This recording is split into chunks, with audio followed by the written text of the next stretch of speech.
विठ्ठल आवडे प्रेम भाव, विठ्ठल आवडे प्रेम भाव। चमत्कार सा हो गया लोगो, हो गई बात निराली। पण काय झालं, रात रात में नंद बाबा की, रात रात में नंद बाबा की दाढ़ी हो गई काली। नंद जी के आंगन में, नंद जी के आंगन में बज रही आठ बजोरी। नंद जी के आंगन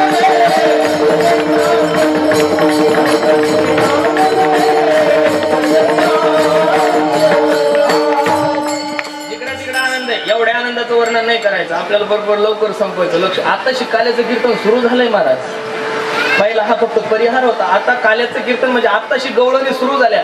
1 वाजे लोक केलं तर चालेल ना? हा, तुम्हाला काय 3 पर्यंत जरी केलं तरी काही प्रॉब्लेम नाही, आमचाही विचार करत जा। आणि मी नेहमी आवर्जून सांगतो, आता इथं साहेब लोक बसलेले सर्व क्षेत्रातले, प्रत्येक लोकांना पेन्शन आहे हो महाराज। पोलीस रिटायर झाला त्याला पेन्शन आहे, मिलिटरीमॅन रिटायर झाला त्याला पेन्शन आहे, फक्त जगात एकच जात अशी महाराजाची, तिला अजिबात पेन्शन नाही महाराज। कोणताच आपला विमान आहे फिमान आहे, त्याच्यामुळे मी नेहमी सांगत असतो, तरुण कीर्तनकारांनी कमवून घ्या, म्हातारपणी काय होईल काही सांगता येत नाही। विठ्ठल विठ्ठल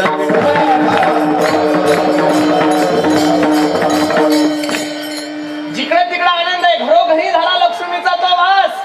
चिंता ती पळाली गोकुळा बाहेरी, प्रवेश भितरी केला देवे। पण एकीकडे आनंद आहे आणि एकीकडे दुःख आहे। कृष्ण गोकुळी जन्मला दृष्टा, कंसाने तातडीने मीटिंग बोलावली, ऐका हो ऐका, जो कोणी माझ्या शत्रूला मारल त्याला अर्ध राज्य बक्षीस। पहिला इडा उचलला होता महाराज पुतनेनं। आज सुद्धा पुरुषांपेक्षा महिलांची संख्या, म्हणजे आरक्षण द्वापार युगापासून आहे, आतापासूनच असं नाहीये।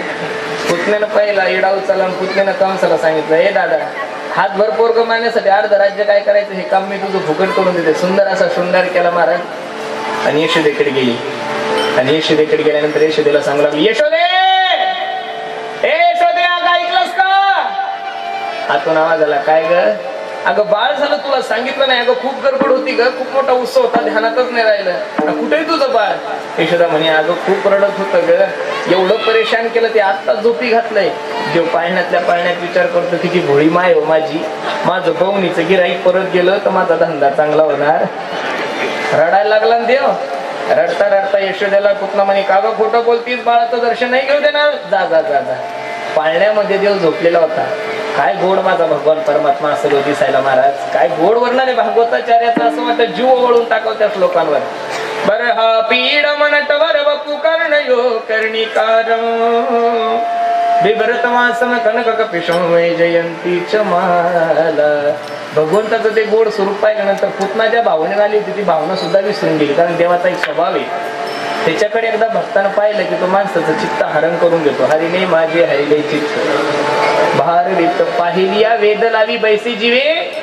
नाथबाबाची एक गवळणी आता म्हणतोच, ऐका, पाहिला पाहिला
पुतना विसरून गेली. भागवतामध्ये भगवंतानं पुतनेकडे पाहिल्यानंतर डोळे लावले याची 25 कारणं सांगितलेली. तुम्ही म्हणसाल एका कीर्तनात एवढे सांगा, एवढे सोपे नाही महाराज. एका कीर्तनात जर सगळं सांगितलं तर पुढं काय सांगा, मोठा प्रश्न. मी जेवढे आठवतील तेवढे तुम्हाला सांगतो. भगवंतानं डोळे का लावले पहिलं कारण आहे का? भगवंताच्या एका डोळ्यामध्ये चंद्र आणि दुसऱ्या डोळ्यामध्ये सूर्य आहे. ते चंद्र सूर्य विचार करतात माझा जगाचा मालक एवढा सुंदर आहे, ही पापीनी माझ्या जगाच्या मालकाला मारायला आली, हिचं तोंड आपल्याला पाहायचं नाही म्हणून डोळे लावले, पहिलं कारण. दुसरं कारण असं सांगितलं जात आहे मोठ्या लोकांनी की बा जगाचा मालक विचार करतो हिचं तर मी माखन मिश्री खाण्यासाठी आलोय, दही दूध तूप लोणी खाण्यासाठी आलो, आणि दिवसा जन्माला आलेल्या त्या 6व्या दिवशी विष पेण्याचं काम आलंय. विष पेण्याचं काम माझं नाही, विष पेण्याचं काम कोणाचं आहे? भगवान शंकराचं आहे. म्हणून डोळे लावून भगवान शंकराची विनंती करू लागले. दुसरं कारण. तिसरं कारण असं आहे, देव विचार करू लागले जरीही मला विष पाजण्यासाठी आली तरी पण हिला हा अधिकार कसा प्राप्त झाला? मागच्या जन्मात जाऊन पाहिलं ही बलीची मुलगी रत्नमाला होती. वामनाचं बटरूप पाहिल्यानंतर तिला असा वात्सल्य भाव निर्माण झाला. हा जर माझा मुलगा असता तर मी याला स्तनपान केलं असतं. पण वामनाने ज्यावेळेस बलीला पाताळात घातलं त्यावेळेस तीच रत्नमाला म्हणते माझ्या स्तनामध्ये जर विष असतं तर मी याला विष पाजून मारलं असतं. देव म्हणे काळजी करू नको, ह्या दोन्ही इच्छा मी तुझ्या पुढच्या जन्मात पूर्ण करतो. आणि शेवटचं कारण असे दादा, देव विचार करतो जरी मला मारण्यासाठी आली पण कार्य तर मात्र आईच करते ना. जगातली कितीही सुंदर माया असली तरी पण आई ती आईच असते. आणि स्तनपान करण्याचा अधिकार फक्त आईला असतो, सुंदर बाईला नसतो. बरं महाराज, बरोबर आहे का नाही? तर हिला स्तनपान करण्याचा अधिकार म्हणून जी मुक्ती यशोदेला काही दिवसानंतर द्यायची होती ती मुक्ती पुतनेला अगोदर दिली. तो संकाधिकाची निमानी जी विषयाची स्तनपाने मारू आली. पुतनेनं भगवंताला उचललं महाराज. भगवंतानं दूध पिलं, विष पिलं, त्यांचे प्राण ज्यावेळेस सोडायला लागले त्यावेळेस शुकाचार्य भगवान दशमस्कंदामध्ये काय गोड वर्णन करतात ऐका. सामुंच मुंचालमिती प्रभासिनी निस्विड्डमाला अखिल जीव मरिमिनी विवृत्त नेत्रे चरणो भुजमहु प्रसन्न गात्रा श्रीपती रुरोदहा देवा सोड, देवा सोड, देवा सोड. देवानं सांगितलं पुतना पाहिलं तर मी कोणाला धरतच नाही, आणि एकदा का कोणाला धरलं ना पुतणे तर मरेपर्यंत कोणाला सोडत नाही. गोविंदाय नमुना. पुतनेचा उद्धार केला महाराज. दुसरं कोण आलं होतं? माबळ भट्ट. बरेचसे मंडळी इथे कीर्तनकार आहे. माझा एक प्रश्न आहे आणि तो प्रश्न योग्य आहे. तुम्ही सर्व भागवत वाचा. 5,500 वर्षापूर्वीचं भागवत आहे, पण 18,000 श्लोकामध्ये माबळ भट्टाची कथा कोणत्याच स्कंधात आलेली नाही. मग महाराज व्यासानी जे भागवत लिहिलंय त्याच्यात माबळ भट्टाची कथा आली नाहीये. आणि नामदेवराय तर म्हणतात की विटंबीला भट दिला पाठीवरी, जानवे तुटले पंचांग फाटले, धोतर गळाले ढुंगणाचे हे अभंग सर्वांच्या पाठ आहे. मग नामदेवरायचं प्रमाण खरं मानायचं का 5,500 वर्षापूर्वीचं भागवत खरं मानायचं, हे दोन प्रश्न आहेत. पण त्यातलं कोणतं तरी एकच खरं राहील ना. याच्यापेक्षा सोपं करून सांगतो, जास्त काही डोकं लावायचं कारण नाही मला, एकदम सोपं आहे. एका मोठ्या व्यक्तीच्या मुखातून मी ऐकलं होतं, माझ्या मनाला समाधान वाटलं ते उत्तर ऐकून, म्हणून मी ते उत्तर तुम्हाला सांगतो. व्यासांनी जे भागवत लिहिलंय, सांगितलंय, लिहिलं गणपतीरायांना, सांगितलं कोणी? व्यासांनी. ते समाधी अवस्थेमध्ये त्यांना जसं जसं दिसलं तसं तसं काय केलंय? सांगितलं आणि लिखाण केलंय. पण नामदेवरायने जो गाथा लिहिलाय तो असं समाधी अवस्थेमध्ये नाही लिहिला महाराज. जे जे झाले अवतार तुका त्याचे, जगद्गुरु तुका अवतार नामयाचा संप्रदाय सकळाचा. येथून या आमचे अशोक महाराज पावडे कार्यक्रमासाठी उपस्थित आहे, बरोबर आहे का नाही? सर्व मुंबईकर लोक त्यांना ओळखतात. खूप गोड व्यक्तिमत्व आहे आमच्या मराठवाड्याचं व्यक्तिमत्व, खूप सुंदर आहे. ऐका ध्यान देऊन. ते दररोज कीर्तनाला येतात, चाल म्हणतात, एक गोड प्रवचनही झालं त्यांचं. तुम्ही म्हणसाल वा काय गोड व्यक्ती हो, किती सुंदर आहे. पण ते माझे लहानपणापासून माझे काय ओळखीचे, माझ्यावर खूप प्रेम करतात. आता ते किती भांडकुदळ आहे तुम्हाला माहिती आहे का? मला माहिती आहे हो. मी काय प्रश्न केलाय लक्ष देऊन ऐका. तुम्ही फक्त त्यांचं गायन ऐकलं, प्रवचन ऐकलं, किती सुंदर व्यक्ती, खूप चांगला स्वभाव आहे, सर्वांना प्रेमानं बोलतात. पण ते माझ्यासोबत किती भांडण करतात, किती भांडकुदळ आहे तुम्हाला माहितीये का? मला माहितीये. कारण किती फक्त तुमच्या सोबत 2च तास राहतात, बाकीचे 22 तास ते कोणासोबत असतात? माझ्यासोबत. मग तसंच नामदेवरायचं आणि व्यासांचं येणार. लक्ष देऊन ऐका. नामदेवरायांनी जे चरित्र लिहिलं ते भगवंताच्या सोबत राहू राहू लिहिलं. म्हणून आपण व्यासांच्या प्रमाणापेक्षा आपण वारकरी संप्रदायातले लोक आहे, आपण नामदेवरायचं प्रमाणच खरं मानलं पाहिजे. विठ्ठल विठ्ठल.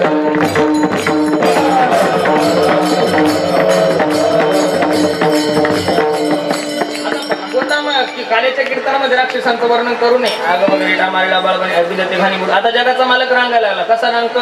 रांग तरंगणी चोरी करून आवडी धडकी करून नामदेव सुद्धा सांगतात तळवे तळ हात टेकीता तव गुडघ्याने राखता रंगानी रंगनाथ देखी आसे रंगानी रंगनाथ देखी आसे हात टेकीता तव गुडघ्याने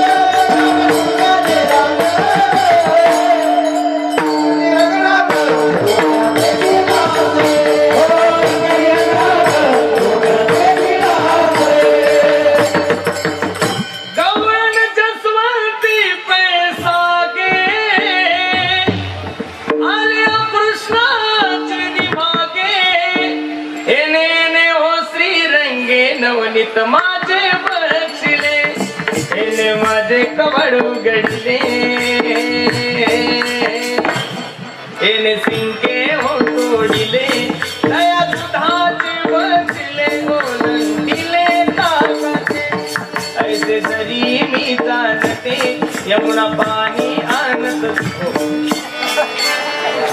आपण दिवसभर जरी म्हणलं तरी भांडवल कमी नाही पडणार आता विशेष गायन आहे ना पप्पा श्री आता रांगायला लागला रंगता रंगता पोरग मोठं झालं नंतर गल्ली बोळीत फिरायला लागलं सगळ्या पोराच्या तब्येती पाहिल्या हे पोरांनो अरे गावामध्ये एवढं दही दूध तुपलोणी असताना तुम्ही असे वाळून काय केले पोरांनी सांगितलं देवा जेवढं दही दूध तुपलोणी येतं तेवढं सगळं डेअरीला जातं रे डेअरीला काही राहत मग जगाच्या मालकाने पक्ष स्थापन केला माखन चोर मित्रमंडळ अध्यक्ष भगवान उपाध्यक्ष बलराम दादा सचिव पेंद्या घर पाहुणे एकांताचे भगवंताने सर्वांना ताकीद केलं हे बाबांनो तुम्हाला शाश्वत सुख प्राप्त करून घ्यायचंय ना कधी लागणार सुख प्राप्त करून घ्यायचं ना मग मी सांगतो याल तरी अरे लागे माझ्या मागे मागे आजी देतो पोट भरी पुरी म्हणाल तो बसणारे मंडळी जीवनामध्ये जर माणसाला खरा आनंद प्राप्त करून घ्यायचा असेल तर माणसानं माणसाच्या मागे जाऊन काय फायदा आहे दादा जगातला प्रत्येक माणूस अपूर्ण आहे आणि अपूर्ण माणूस तुम्हाला पूर्णतेचा आनंद नाही देऊ शकत दादा जगामध्ये फक्त तुम्हाला परिपूर्ण व्हायचं असेल तर दोन व्यक्तीच्या मागे जा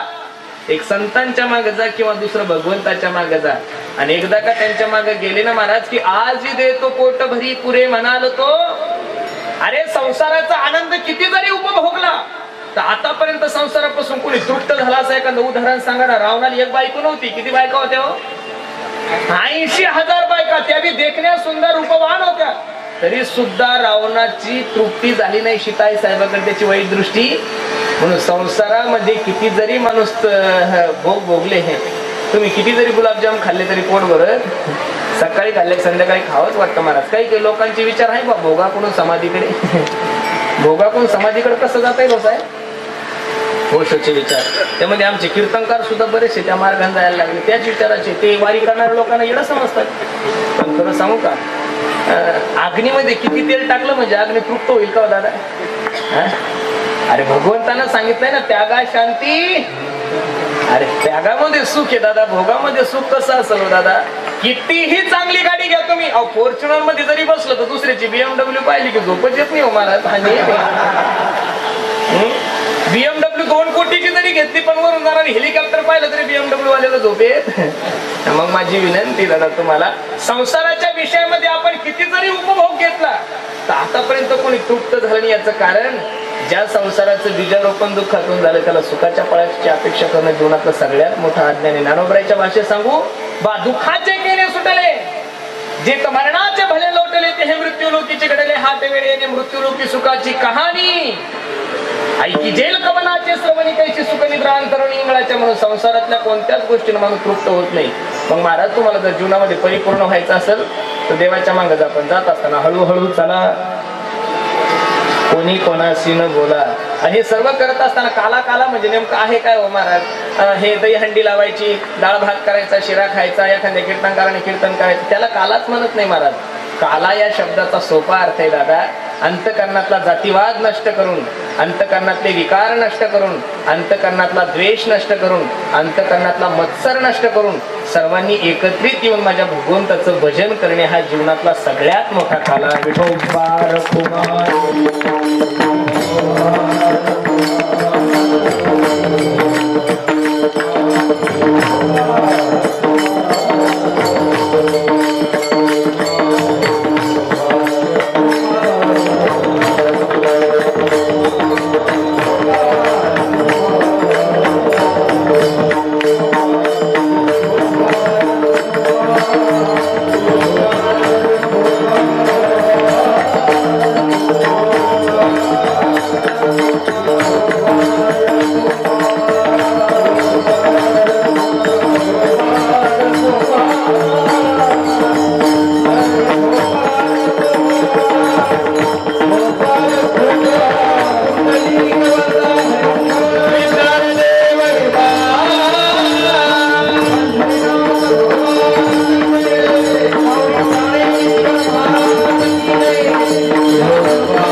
यशोद्या बाई आतापर्यंत या गोकुळामध्ये चोऱ्या झालेली पण नंद बाबाला पोरग झालं तेव्हापासून चोऱ्या सुरू झाल्या. पहाती गवळणी तवती पालती दुधानी म्हणती नंदाच्या गोरे आजी चोरी करे खरी 10-5 म्हाताऱ्या गवळणी एकत्रित झाले यशोद्याकडे. यशोदे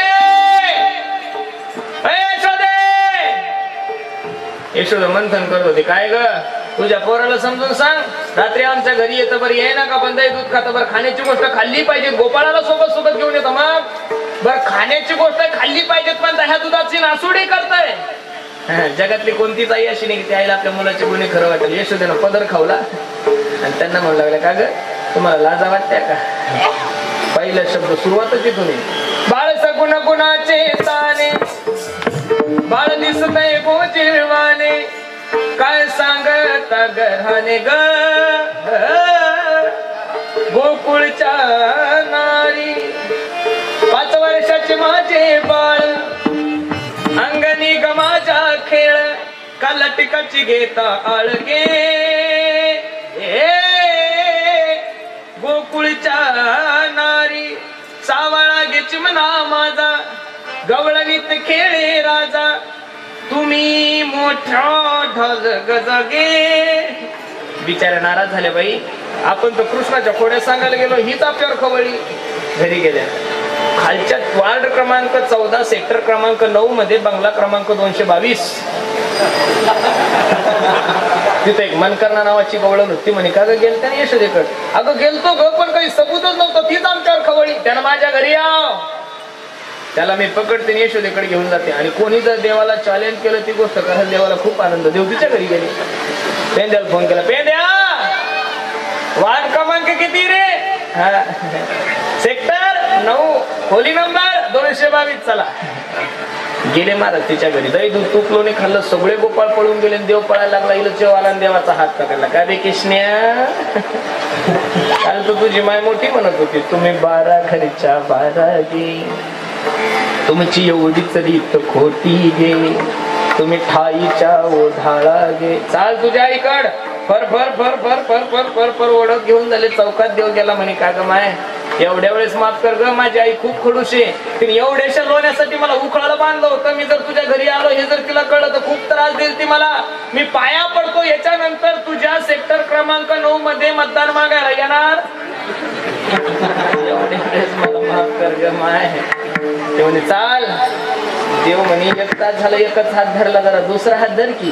दुसरा हात धरूस तर देवाने तिच्या नवऱ्याचा हात तिच्या हातात दिला आणि देव गेलो पळून. आता ती बघायची त्यावेळेस तिला दिसायचा देव आणि गावातील लोक बघायचे त्यावेळेस गावातील लोकांना दिसायचे तिचा नवरा. लोक म्हणे बाई का पागल झाली. काल्याच्या कीर्तनाला नवरा उडत घेऊन चालली. हा म्हणायचा अगं थांब पण तिला देव दिसत होता. काय करत यशोदेकडे गेली. भगवंत चोर मार्गाने यशोदेच्या मालमध्ये यशोदे दार उघड. तू म्हणली होतीस ना सबूत घेऊन हे बघ मी तुझ्या कृष्णाला पकडून आणलंय. भगवंत खेळत होता. यशोदा दार उघडायला गेले. देव म्हणे मामी येऊ का ग चालणारे कृष्णा. यशोदेनं भगवंताला कडेवर घेतलं दार उघडलं. यशोदेच्या कडेवर कृष्णाला पाहिल्यावर तिला घामच आला बाई. यशोदेच्या कडेवर जर कृष्ण आहे तर आपल्या हातात कोण आहे खाली पाहिलं तिथंच कॅलेंडर मालत. अगं म्हणे बावळे 1 तासापासून तुझ्या सोबत तुला काही कळतं का. विचारतो डोक्यातून घामाला मारा सगळं घाम. ती म्हणे बाबा बाबा आता कसंच करा. धरलं त्यावेळेस देव होता. नवरा झालाच कसा. देव प्रकट झाले हे सांगितलंय बघ. याच्यानंतर जर आपल्याला धमकी देशील आता तर फक्त तुझा नवरा झालो पुढच्या वेळेस आजन सासरा होईल तर आपल्याला. विचारी निघून गेली महाराज. किती खोड्या सांगायच्या. दुसरी आली धावत म्हणे ग बाई काय केली मात मुखासी मुख चुंबन देत गळ्यामध्ये हात घालीत. एका नास्तिक माणसाने मला प्रश्न केला होता म्हणे पुरुषोत्तम असा कुठं देव असतो का गवळणीच्या गळ्यामध्ये हात घालणारा गवळणीच्या पप्प्या घेणारा. नास्तिक लोकांना माझी विनंती आहे माझ्या भगवंताचं चरित्र श्रवण करत असताना त्या चरित्राचं नीट निरीक्षण करा. देवाने जेवढ्या काही खोड्या केल्या तेवढ्या 5 वर्षाच्या असताना केल्या महाराज. 5 वर्षाचं पोरग तुम्हाला आहे 5 वर्षाचं पोरग मला सुद्धा आहे. 5 वर्षाचं एखादं लेकरू एखाद्याच्या घरी असेल फक्त मला अनुभव सांगा. ती लेकरू तुमच्या पप्प्या घेतं का तुम्ही त्याच्या घेतो. आपणच घेतो ना त्याची. आपली दाढी टोचते त्याला तरी आपण त्याला बळच आवडतो. ते म्हणतो नको नको ते करतो ना ते तरी आपण घेतोच नाही. कारण 5 वर्षाचं पोरग निरागस असतो महाराज. विज्ञानाच्या दृष्टीने त्याचं पाहिलं आणि अध्यात्माच्या दृष्टीने जरी विचार केला तरी 5 वर्षाच्या मुलाच्या अंतःकरणामध्ये काम विकार नाहीये. जसं तुम्ही 5 वर्षाच्या पोराची एवढी लाडानं पप्पी घेता तशी एखाद्या म्हाताऱ्याला म्हणता का बाबा कमी 1 किस प्लीज नो, कसं जमत ते नाही ना दादा. त्याला पाप पुण्य सगळं करतंय ना महाराज, कामात दूर असतं ते म्हातारा, ते नाही जमत. म्हणून 5 वर्षाचाच मुलगा लक्ष देऊन ऐका. मग खरं सांगू का तुम्हाला, भगवंतानं जेवढ्या लीला केल्या तेवढ्या 5 वर्षाच्या असताना केल्या. म्हणून भगवंत त्याच्या लीलेकडे कधीही वाईट दृष्टिकोनातून बघायचं. तिसरी गवळण, तिसरी आली धावोनी म्हणे ग बाई काय केली करणी, पतीची दाढी माझी वेणी दोहीची गाठ देऊन गाठ बाई कोणाची सुटे ना, यशोदे बाळ तुझा काना.